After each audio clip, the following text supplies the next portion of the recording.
परमाराध्य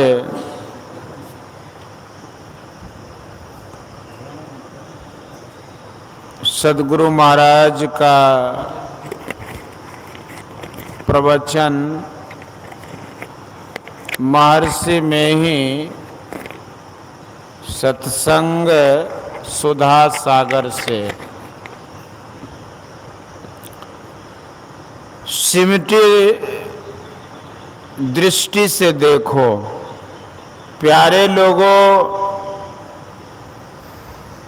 मन की चंचलता में संसार है और मन की निश्चलता में परमात्मा है। मन चंचल होता है विषयों के अवलंब से। जैसे भंवरा एक फूल से दूसरे फूल पर जाता है सुगंधि के लिए, क्योंकि बगीचे में विविध प्रकार के फूल रहा करते हैं। जहां एक ही एक फूल हो और फूल नहीं हो, वहां भंवरा एक ही फूल पर रहेगा। उसी प्रकार रूप, रस, गंध, स्पर्श और शब्द, इन पंच विषयों पर मन दौड़ता रहता है।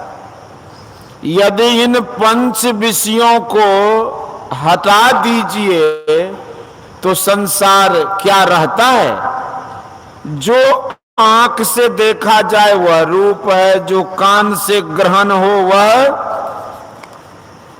शब्द है, जो जिह्वा से ग्रहण हो वह रस है, जो त्वचा से ग्रहण हो वह स्पर्श है, तथा जो नासिका से ग्रहण हो वह गंध है। इन पांचों को हटा दो तो संसार नहीं रहेगा। इन्हीं पांचों में विविध प्रकार हैं। एक ही शब्द में 36 प्रकार हैं, 30 राग और 6 रागनी। इसी प्रकार दृश्य कितने प्रकार के हैं, ठिकाना नहीं।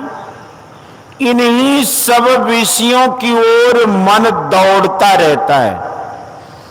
मन केवल एक ही विषय पर नहीं दौड़ता।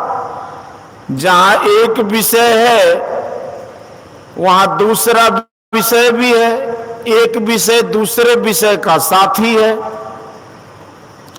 इन सब विषयों में मन जब किसी एक विषय पर रहता है तो अन्य विषयों पर भी दौड़ता है। दूसरी बात यह है कि घर में बहुत चीजें, सबको निकाल दीजिए तो केवल शून्य बच जाता है।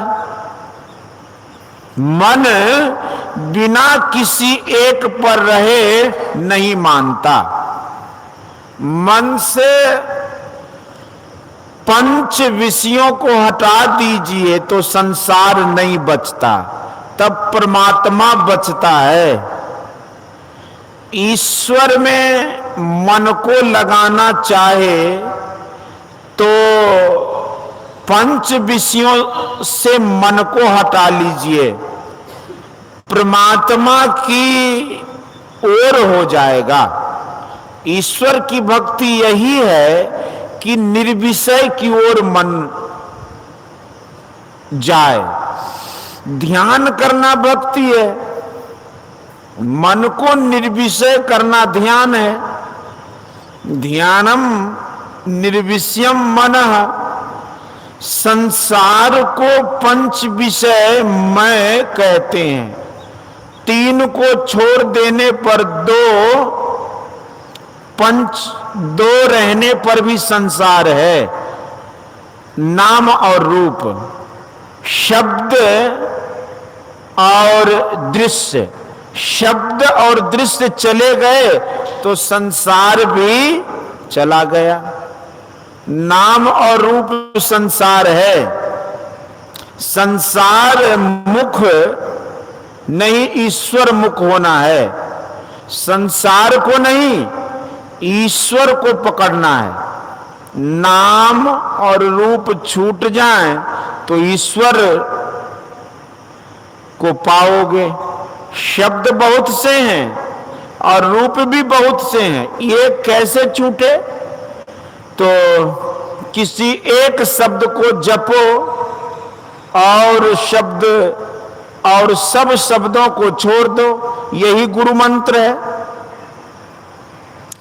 इसी तरह रूप भी बहुत हैं, तो एक रूप को लो और सब रूपों को छोड़ दो।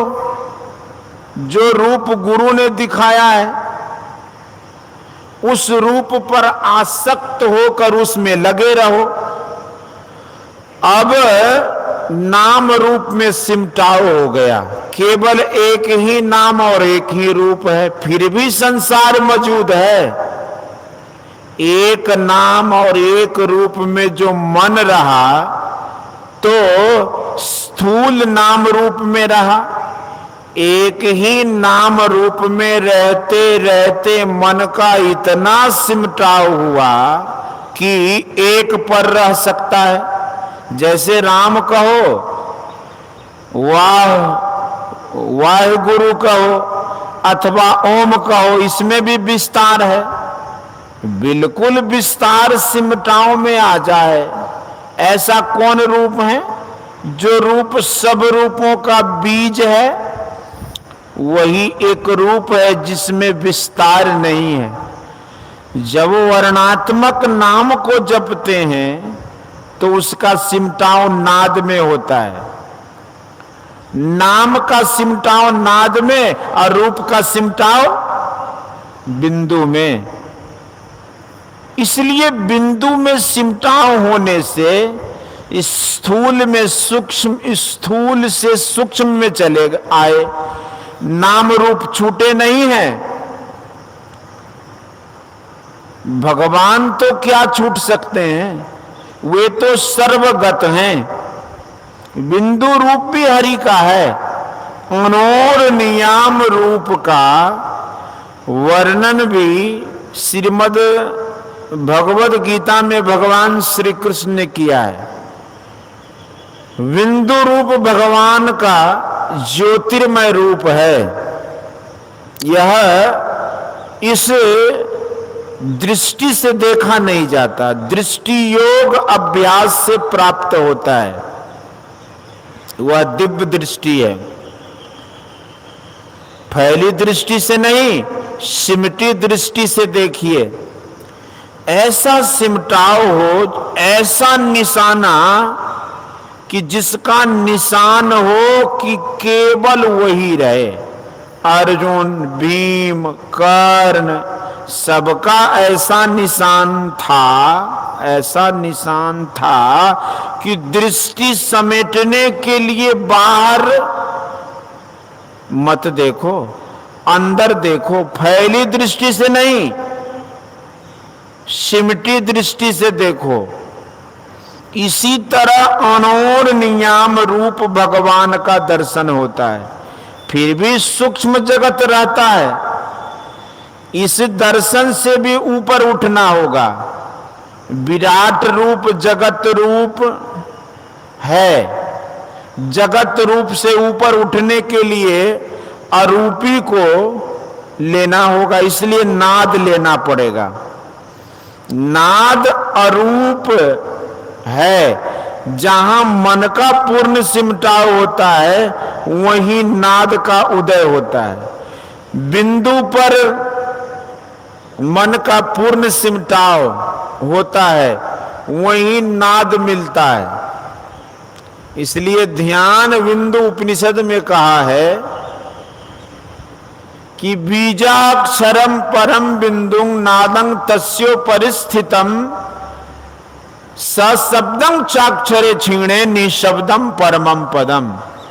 शब्द में भी जब तक विविधता है तब तक संसार है और तब तक परमात्मा का दर्शन नहीं होता। जब अक्षर ब्रह्म में शब्द लय हो जाता है वहीं परमात्मा का दर्शन होता है। शून्य के बिना सगुण शब्द नहीं होता, शून्य से सगुण शब्द की उत्पत्ति है और वहीं लय भी होता है। उसी प्रकार ईश्वर से निर्गुण शब्द का उदय होता है और वह शब्द फिर ईश्वर में जाकर लय हो जाता है। तब वही निशब्दम परमम पदम है। एक अनेह अरूप अनामा ही निशब्दम परमम पदम है। मन की स्थिरता में भक्ति है, मन की चंचलता में भक्ति नहीं है। नाम रूप के द्वारा इसको टप कर ईश्वर को प्राप्त करो, यही भक्ति है। बोलिए श्री सद्गुरु महाराज की। यह प्रवचन मुंगेर जिलांतर्गत श्री संतमत सत्संग मंदिर फुलबड़िया में दिनांक 31/10/1954 ईस्वी के सत्संग में हुआ था।